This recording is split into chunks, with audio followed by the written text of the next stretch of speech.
This conference will now be recorded.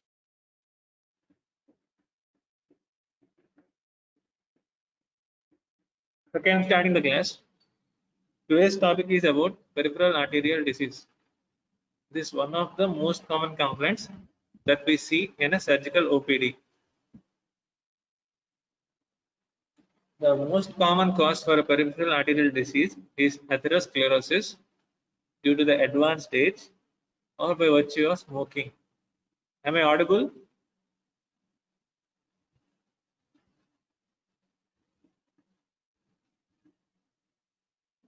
Hello, am I audible?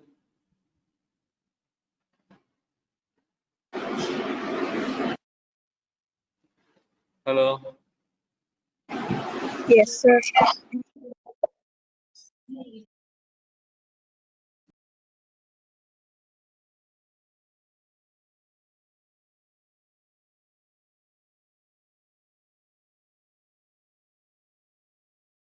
This peripheral arterial disease is nothing but an abnormal and narrowing of the arteries that supply the heart, brain, and peripheral artery disease implies that the peripheral means extremities of the body, which are the upper limbs and lower limbs.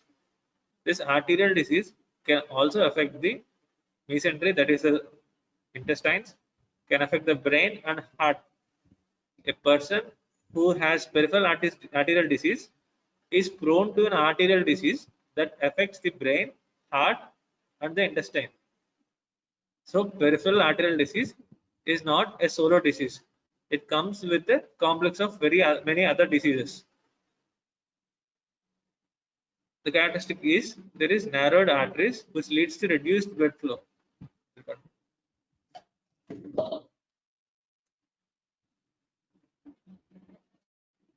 It is defined as thickening of the arterial walls that results in progressive narrowing of the arteries of the upper and lower extremities. Among these two, among the upper and lower limbs, the lower limbs is most commonly affected, and the PAD is a marker of advanced systemic atherosclerosis. What is the difference between atherosclerosis and arteriosclerosis? Atherosclerosis is nothing but formation of the plaque in the lumen of the vessel, whereas arteriosclerosis is thickening of the arterial wall. So don't confuse between atherosclerosis and arteriosclerosis. The pathology here is atherosclerosis.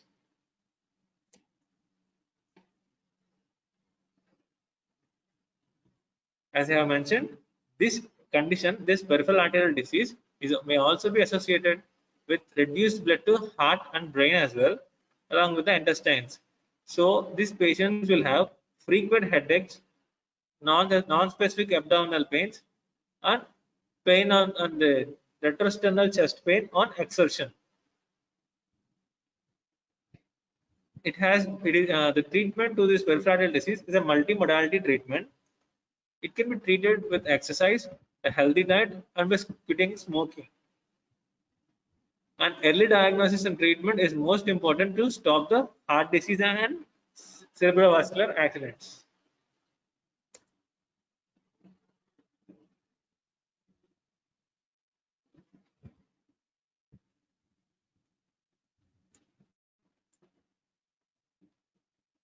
This is atherosclerosis, where you can see there is narrowing of lumen of the vessel.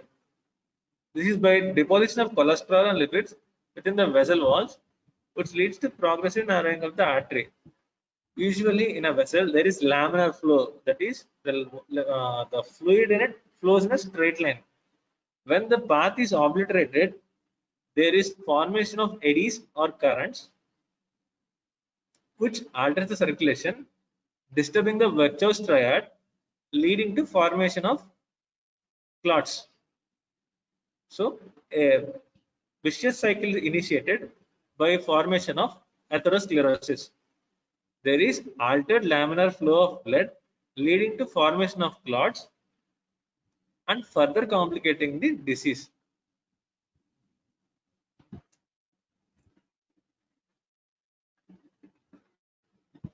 And there is associated inflammation in certain conditions like Burgess disease. Burgess disease. Burgess disease is nothing but thromboangiitis obliterans, where the inflammation of artery is associated with inflammation of veins as well as the nerves. This Burgess disease is the most common cause of peripheral arterial disease in males aged 40 years and who are smokers. The characteristic for Burgess disease involvement is a 40-year-old male smoker. There can be injury to the lower limbs by any trauma or accidents, by any intramuscular injections, and any abnormal anatomy of the ligaments or muscles, and radiation exposure. These are the less frequent causes of peripheral arterial disease. Inflammation, injury, unusual anatomy, and radiation exposure. The single most greatest risk factor for peripheral arterial disease is smoking. More than 80 to 90% of the patients with lower extremity disease are current or former smokers.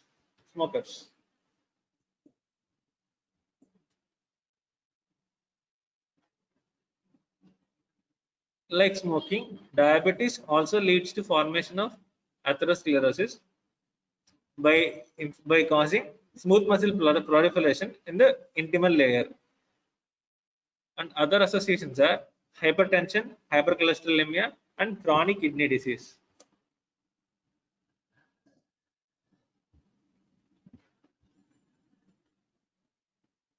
There is also predisposition with family history, increased age, and hyper causes of hypercoagulability like hyperhomocystinemia, hyperuricemia, and obesity. Obesity is at present is the second leading cause of non-traumatic death in human beings. The second most common cause of death of non-traumatic cause in human beings. The first most common cause is smoking. First is smoking, second is obesity, and the other is sedentary lifestyle, which leads to obesity, and any stress.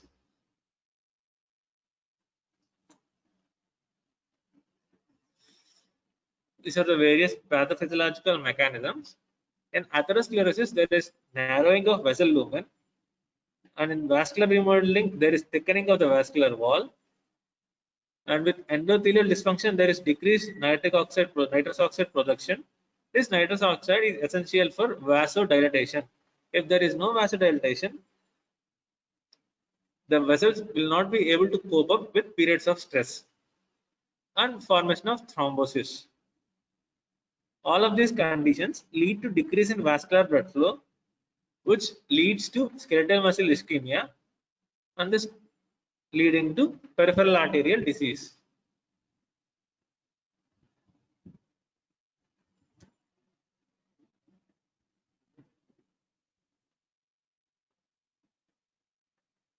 What is the lower limb vascular supply?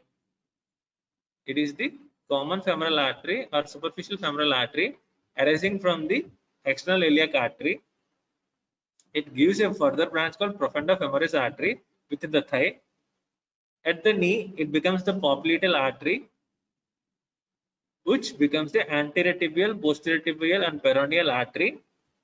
And the distal branches are dorsal anterior and the distal branches is the most distal branch is dorsalis pedis artery.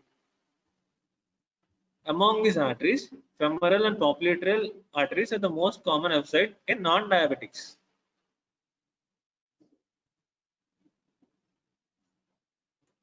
As I have said, patients with diabetes are more prone to peripheral arterial disease, and these patients develop PAD most frequently in the vessels below the knee, whereas in non-diabetics, the most common site is above the knee. This is the arterial supply. The anterior tibial continues as the dorsalis pedis artery.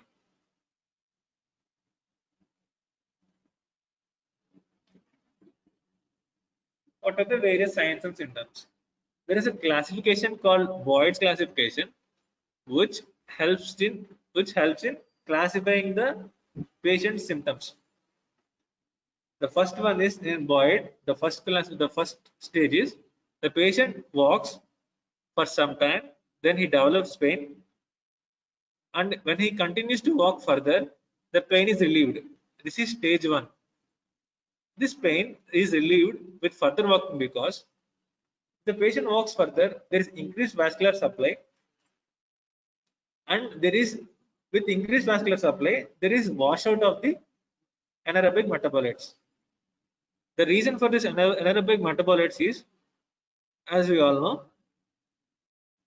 the normal energy production in our body is by aerobic glycolysis. If there is insufficient oxygen, there will be anaerobic glycolysis, leading to formation of lactic acid. We all know that everyone has a certain limit. So some run for 10 minutes, some run for 20 minutes, some 30. But at the end of this certain period, there is we stop because there is accumulation of lactic acid within the muscle, which leads to fatigability and pain. This period is reduced in a patient with PAD. Okay, this is the basic physiology. So in stage one, as the patient continues to walk, the anaerobic metabolites that are formed by anaerobic glycolysis are washed off. Then coming to second stage, the patient walks, he develops pain, but now he does not walk further. He stops for a while. This time he stops for a while, and when it is relieved, he walks further. And the third one is rest pain. That is, he has pain even without working. That is rest pain. It is a sign of impending gangrene. It is one of the signs for impending gangrene. And in the various spectrum of these symptoms, there is something called intermittent claudication. This intermittent claudication is what I have told in the stage one. The patient complains of pain, ischemic pain, which is caused by exercise, and relieves with rest. This type of pain is called intermittent claudication. You can see the flow chart in here. The lactic and other metabolites washed away on rest.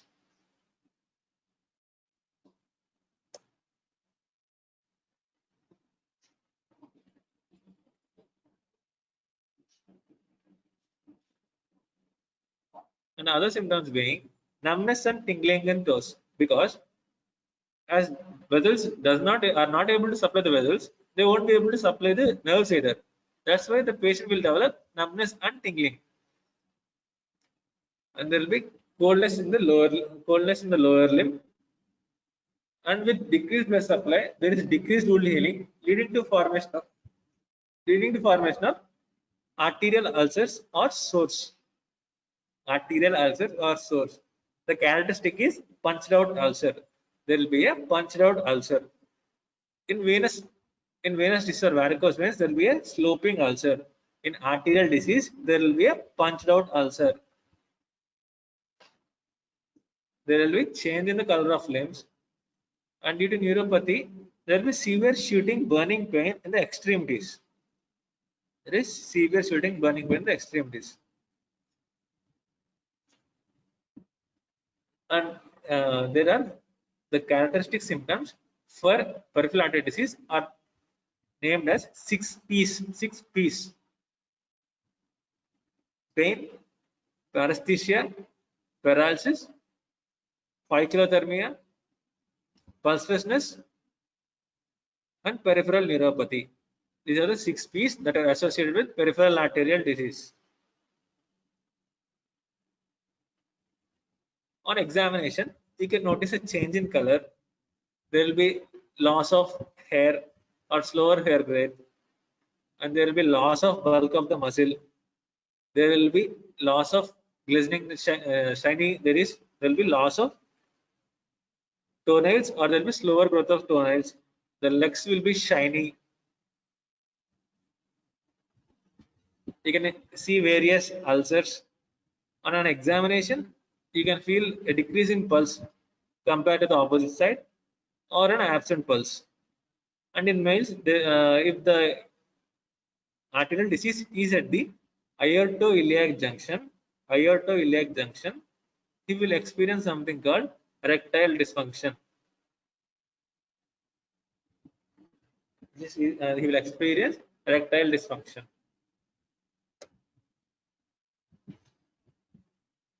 which is called as Lerish syndrome. Lerish syndrome. Then coming to rest pain. If the peripheral arterial disease progresses, the patient may complain of pain even at rest or when lying down. This is further aggravated by limb elevation. With limb elevation, the blood is not able to reach the peripherals. That is why it is aggravated with limb elevation. The pain is such worse that even the presence of clothes on his lower limb will cause pain. This pain is even enough to disturb his sleep, and this is relieved by hanging his legs over the edge or by walking around the room. This maneuver decreases the pain because by virtue of gravity, the vessels are able to supply the peripheral vessels. That is why the patient will have some relief of pain when he is walking around the room or by hanging his legs over the edge of bed.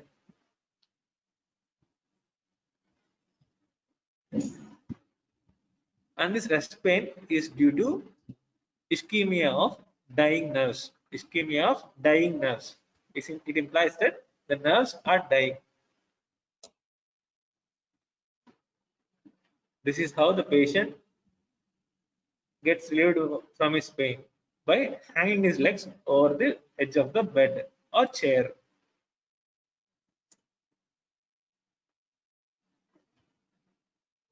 The spectrum involves it being asymptomatic or it a typical leg pain and intermittent claudication or critical limb ischemia or acute limb ischemia, the rest pain.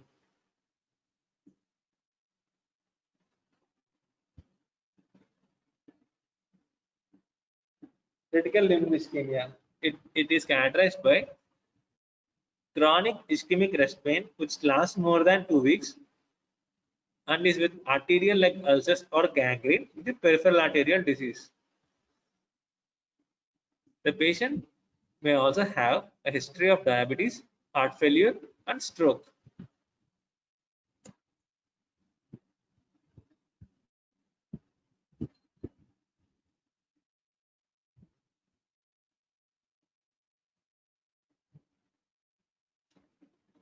And coming to the complications with peripheral arterial disease, you see there will be, as I said, there will be ulceration. Minor trauma in a normal human being usually heals.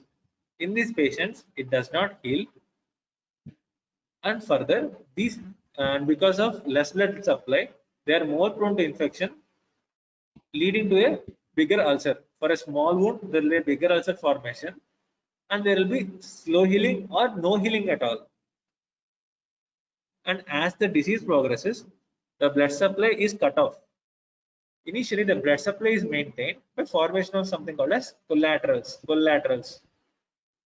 Even if the blood supply is not sufficient with these collaterals, it may lead to something called as gangrene. Gangrene is nothing but macroscopic death of tissue. Gangrene is macroscopic death of tissue. The characteristic for gangrene in case of peripheral arterial disease is it's a dry gangrene. What is it? It's called a dry gangrene, where you can see a line of demarcation. If this gets infected, it can lead to wet gangrene, but dry gangrene is most common. And dead tissue, 1 minute. Hello.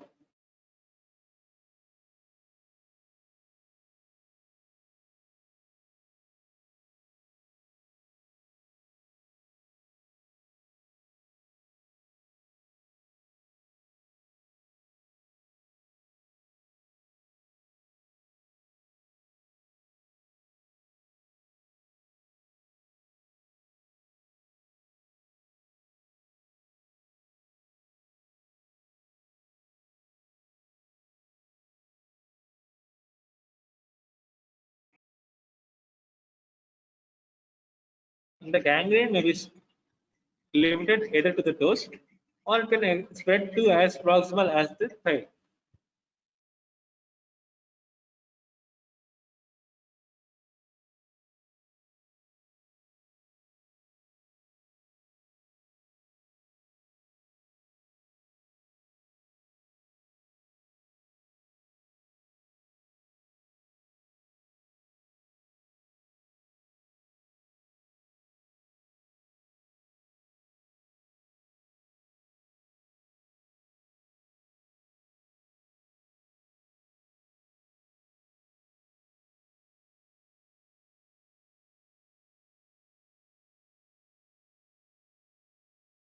Sorry.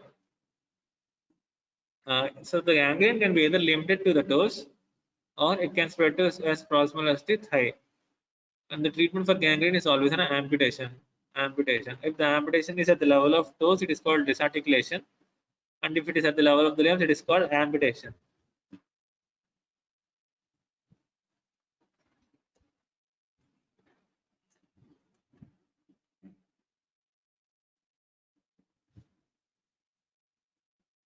The ways to diagnose this disease is the clear history evaluation of the patient.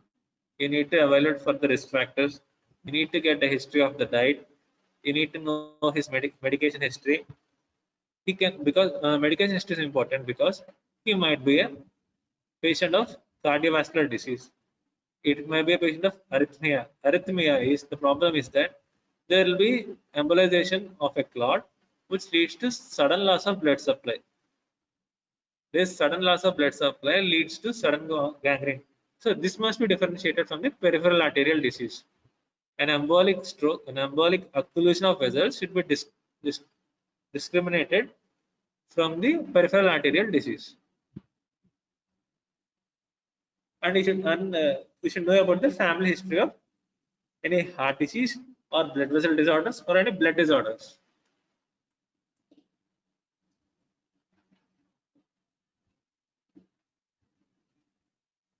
Coming to physical examination, the first test you have to do is examination of the girth of the limbs, skin, hair, nails, and any signs of ischemia. Then you should examine for the pulses. You need to examine for the dorsal pedis artery at the base of first metatarsal, and then you have to go for the anterior tibial and posterior tibial. Then you should go for the popliteal, and finally the femoral. And while checking these pulses, you need to check for the opposite vessels as well. You need to compare this disease with the other side, and you have to, if the patient is diseased on the one side, he is prone to disease on the other side also. So the reason to examine the other limb is to compare and also to rule out any disease of that limb. And when you auscultate over the vessels, you can hear a bruit. This bruit is because of altered laminar flow. This bruit is because of altered laminar flow.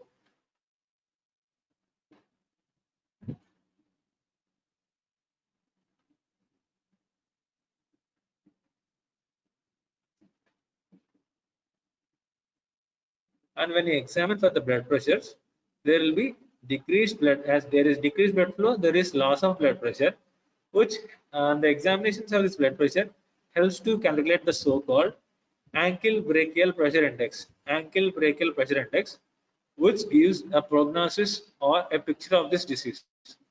We can know how much of the disease has extended with the ankle brachial pressure index.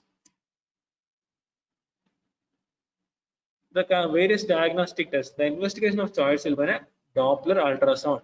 The Doppler ultrasound you can see for any with the Doppler, you can see for the obstruction of flow. Combining with the ultrasound, it is called a duplex ultrasound, where you can even see the vessel narrowing. Second test is ankle brachial pressure index, and the diagnostic or gold standard would be an angiogram, be it CT angiogram or routine angiogram or MR angiogram. Arteriogram is not done now, and we have to go for routine blood tests. because you need to plan for a surgery, and you need to do a treadmill test because, as I have already mentioned, a disease of PAD might also affect the heart. We need to rule out it. The most common cause of death in a patient with peripheral arterial disease is a myocardial infarction. That is why you need to go for a treadmill test as well. Along with treadmill, you need to go for again what is called an ECG monitoring. Then you have to go for a 2D echo.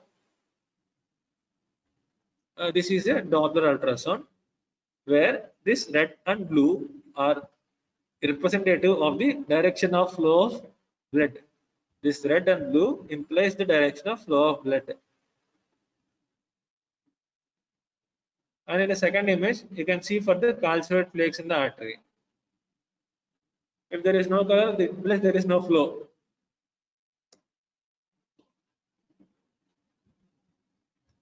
So this is what I have told before. An ankle brachial pressure index. It is a common test that is used to diagnose peripheral arterial disease. It compares the blood pressure at the ankle and the blood pressure in the arm.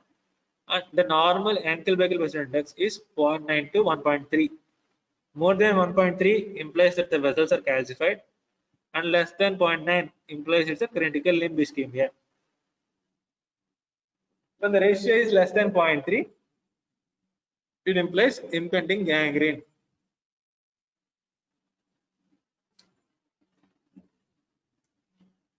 This is how it is classified. 0.9 to 1.3 is normal.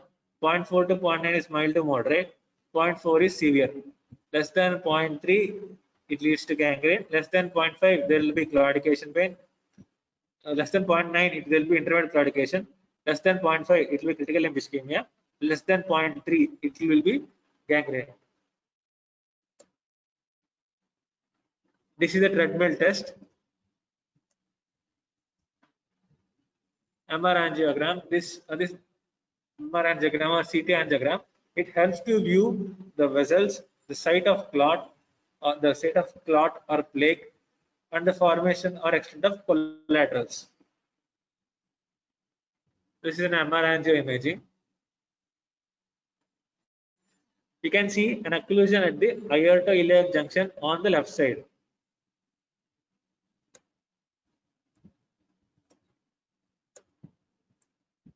Among blood tests, it is the best test will be examination for diabetes and high blood cholesterol levels.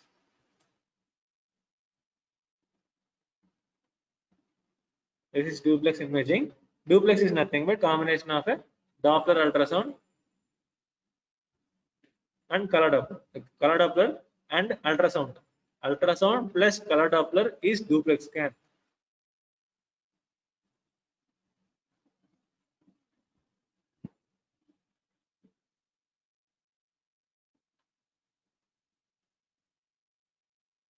Coming to the management, the first step is you need to modify the risk factors.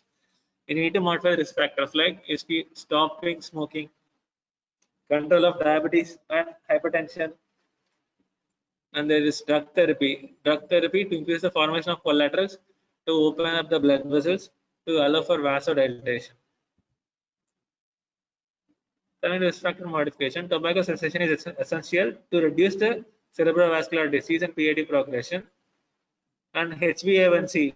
HbA1c is a test which is done for diabetic patients. It is the best test compared to glucose tolerance test or routine blood sugar as an examination, because it gives a picture of the level of diabetes for the past 3 months. The control of diabetes over the last 3 months can be assessed from a single HbA1c test. And and for lipid management, you need to use statins. Statins like simvastatin, rosuvastatin, and there is some fibric acid derivatives like gemfiprozil. These decrease the level of lipids. But the side effects with these drugs is they aggravate diabetes. And ACE inhibitors, beta blockers, calcium channel blockers for hypertension, DASH diet and lifestyle changes are also recommended. The drug therapies for peripheral arterial disease are, for any patient, when you give a diagnosis of peripheral arterial disease, you need to start an antiplatelet. The antiplatelets being aspirin and clopidogrel. The best go with aspirin because you need not have much monitoring as you do in clopidogrel. Aspirin is a relatively safe drug compared to clopidogrel. And for intermittent claudication, you need to increase the formation of collaterals, decrease the aggregation of platelets. And the drugs that we use are cilostazol, which is a phosphodiesterase 3 inhibitor, which inhibits platelet aggregation, and pentoxifylline, that decreases fibrinogen concentration. But the problem with these two drugs are they are costly. So you need to use either of one of these drugs. An antibiotic is must, followed with cilostazol or pentoxifylline.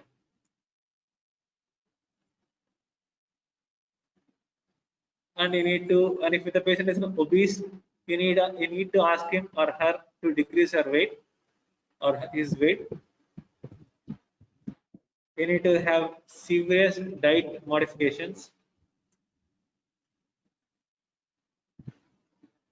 And as these patients are more prone to chronic ulcers with myotrauma, you need to tell the patient take care of his limbs by wearing soft clothing, wearing chappals or shoes every time, and so on.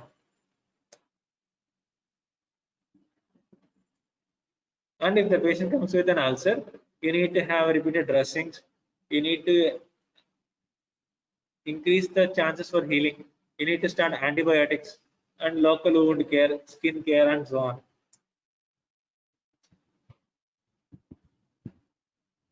One minute.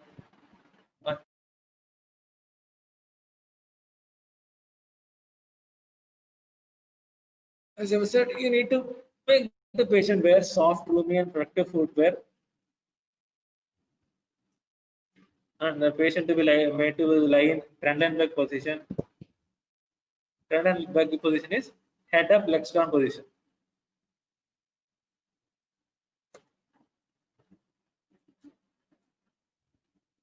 The various minimally invasive procedures being percutaneous transluminal angioplasty. It is nothing but in transluminal angioplasty, the in a disease vessel, the lumen is narrowed. So what you do is you create a new lumen. You create a new lumen by passing a catheter with the tip with the balloon to dilate the vessel. You pass it and you dilate the vessel. And the other method is stents. A stent is nothing but which maintains the patency of a vessel. Stents maintain the patency of a vessel.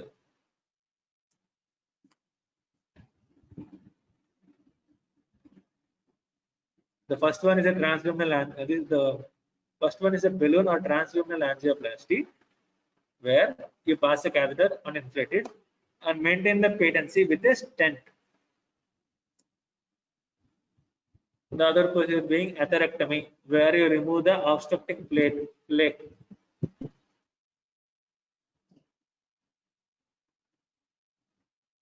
There is no good surgery for peripheral arterial disease. Various procedures like transplantation of momentum, bypass of various vessels have been tried, and there are not of much use. And the new surgeries being using a synthetic graft. Synthetic graft. If vessel supplying the right lower limb, like the femoral artery is blocked, you place a graft, a synthetic graft made of polytetrafluoroethylene between the deceased vessel, distal between the vessel distal to the deceased part to the ipsilateral axillary artery or the contralateral femoral artery. We get it? A graft is placed distal to the deceased vessel and the proximal end connected to an ipsilateral axillary artery or a contralateral femoral artery.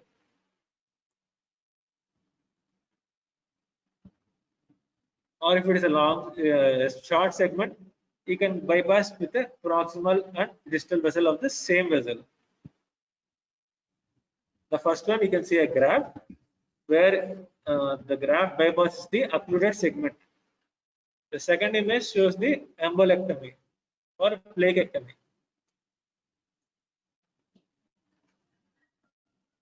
This removal of plaque from the vessel is called endarterectomy. Endarterectomy is usually not much successful for lower limb disease. It is implicated for vessels in the neck like carotid artery.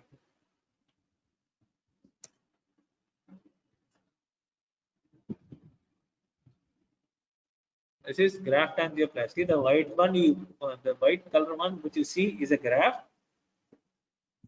The white color mesh structure is a graft, whereas the normal white color one is an inflamed vessel. The white color one is an inflamed vessel. The white color with the mesh structure is the graft. If everything fails, if medication fails, if diet modification fails, if any surgical or minimally invasive procedure fails, we can do nothing. There will be impending loss of the tissue or leg. There will be destruction of the bone leading to osteomyelitis. There will be loss of skin, muscle, and everything. So what? There is nothing you can do, and the only thing that you can do here is an amputation. Without amputation, the dead limb will be a source for sepsis. That is why you need to do an amputation. Along with as I have said, disease with multiple complications. You need to, along with evaluation of the limb, you need to also evaluate the abdomen. You need to evaluate the heart and brain and so on.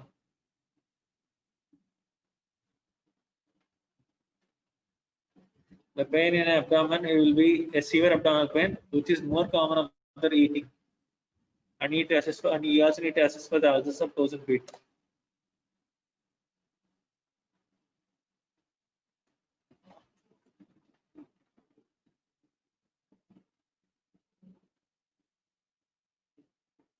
Along with the above mentioned techniques and procedures, there is something like which helps. There is some exercises or activities which promote tissue perfusion.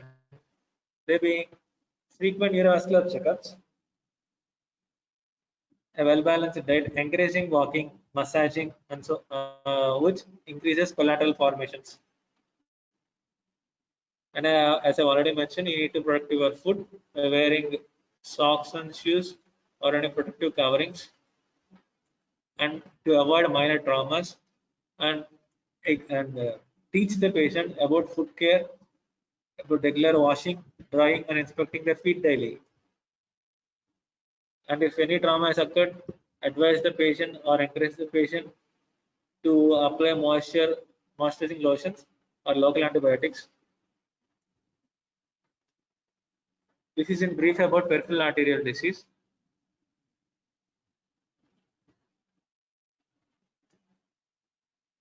This is all you have to know at this point of time. Do you have anyone have any doubts?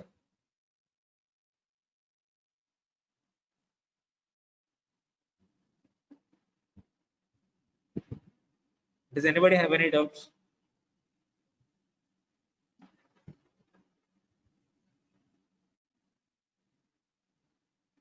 So I'm ending the class then.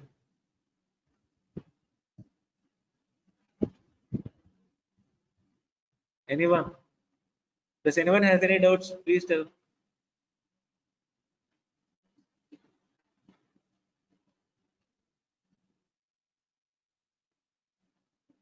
Roll number 81. Yes, sir. No doubts, right? No, sir. Okay. Thank you. Have a nice day.